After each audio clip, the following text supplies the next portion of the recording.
beautiful story. I just love to tell this story. There was a man in Varanasi. He was staying in the banks of Ganga. Varanasi is the religious capital of India. Per day floating population is 300,000 people. 300,000 people enter into that city every day just to touch and have the blessings of that Shiva in that city. You will be surprised, no industry, nothing.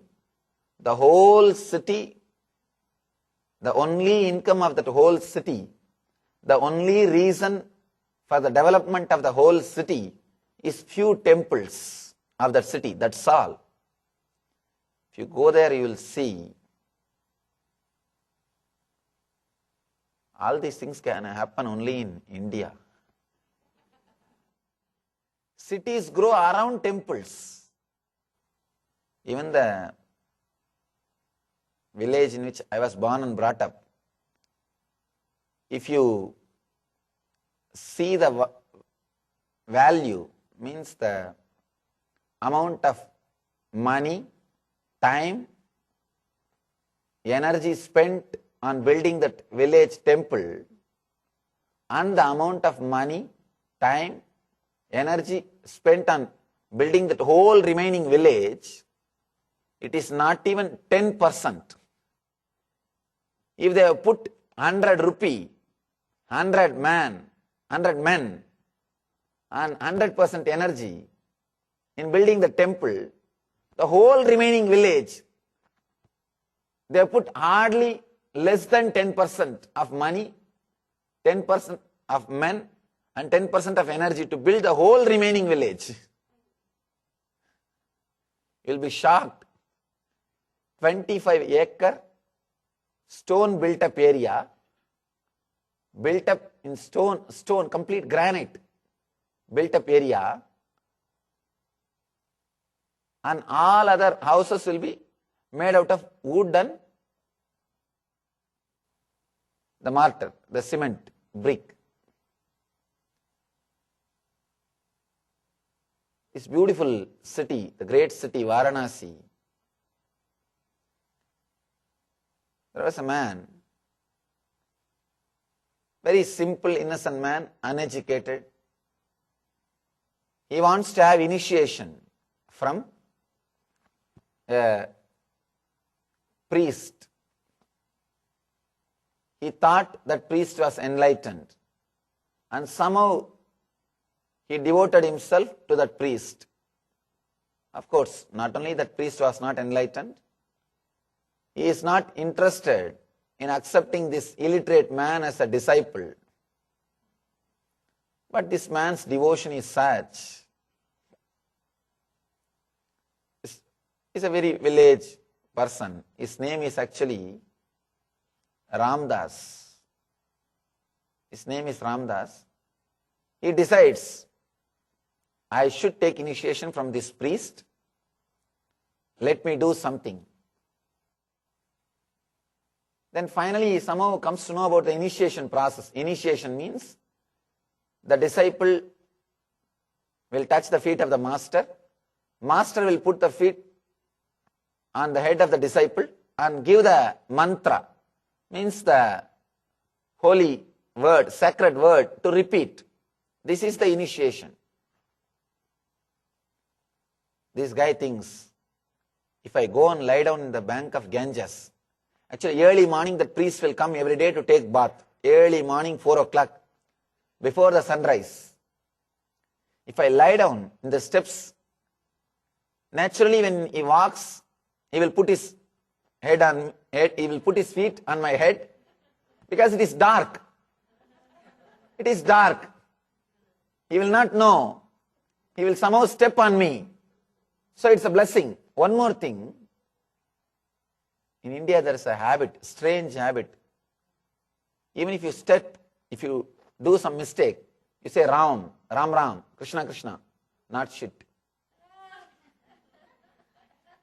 People, when they do something like this, they say Ram Ram, Krishna Krishna. The words which you repeat are very powerful. So it is expected any devoted person is supposed to use the words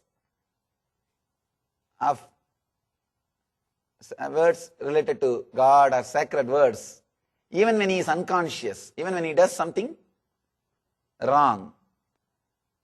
So this man also expected, this Ramdas also expected, his would-be guru is a great spiritual person. So naturally when he steps on him, by mistake, he will repeat Ram Ram or Krishna Krishna. He thinks, I will take that as a mantra. Very intelligent plan.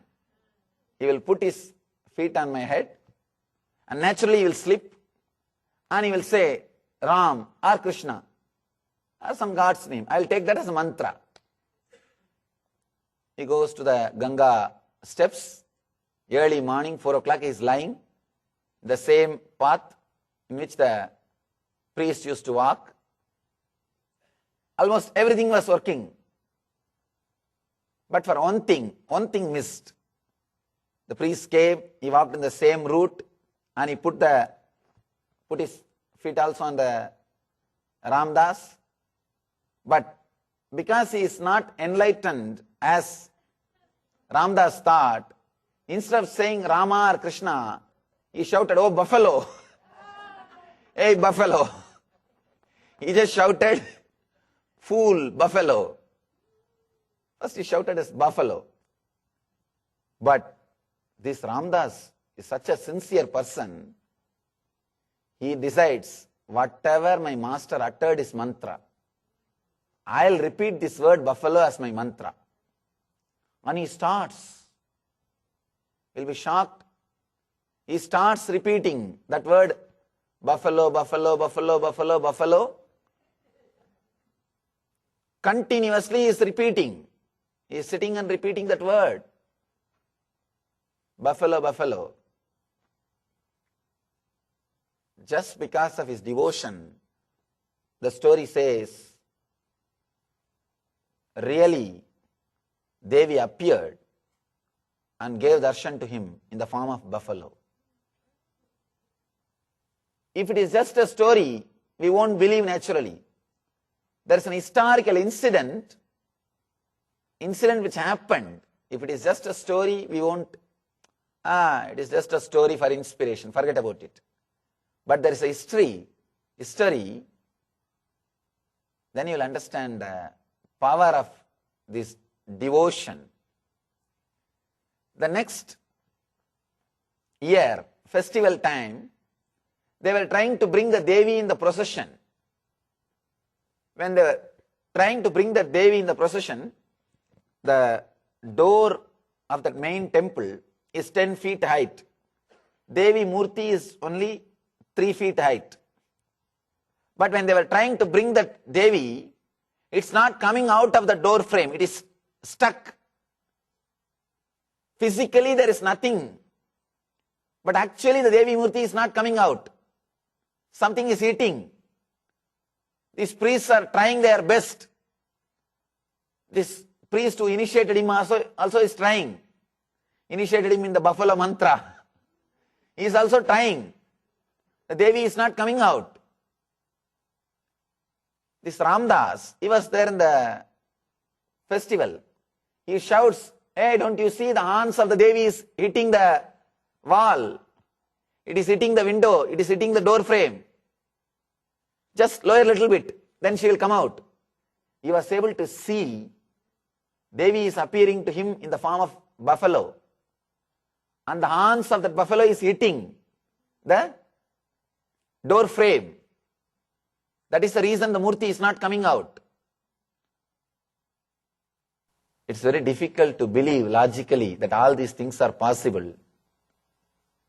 Let me tell you one or two more incidents with this historical proof, then we may be able to understand.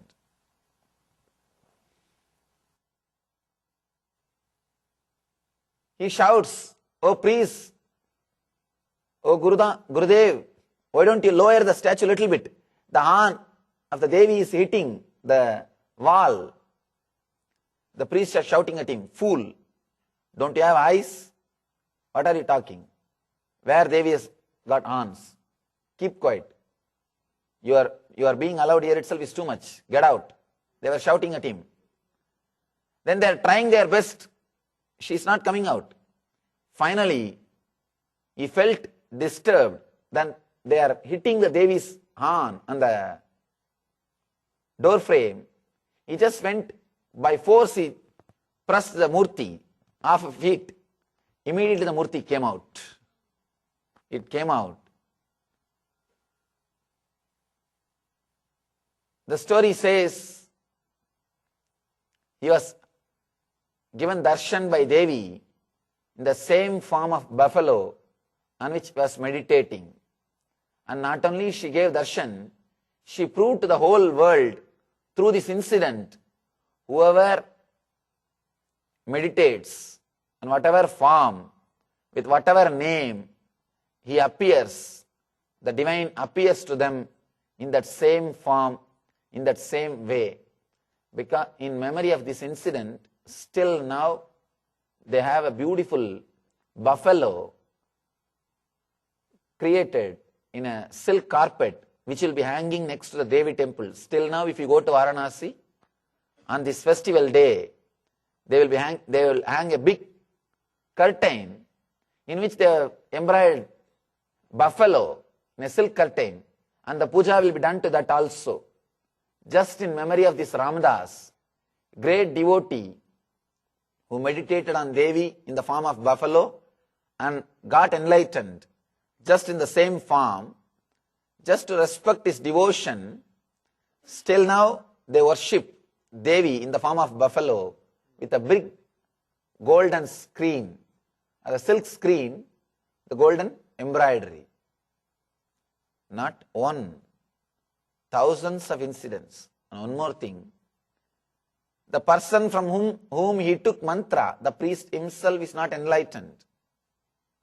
He never had the darshan of Devi. But the devotee, Ramdas, just because of his devotion, not only able to have the darshan, he is able to communicate with the ultimate. Let you be very clear. Don't bother about whether the master is enlightened or not. The very devotion, the very surrender, very sincerity, that sincerity itself has got the power to liberate you, to enlighten you. The sweetness or the beauty of this type of stories, it creates so much of life, it creates so much of devotion, it creates so much of joy in your being when we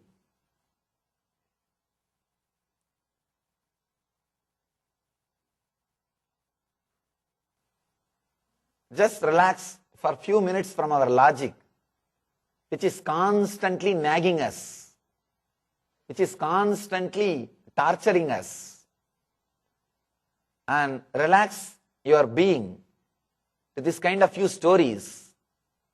These few things can create devotion which can straight away help you to know the knower.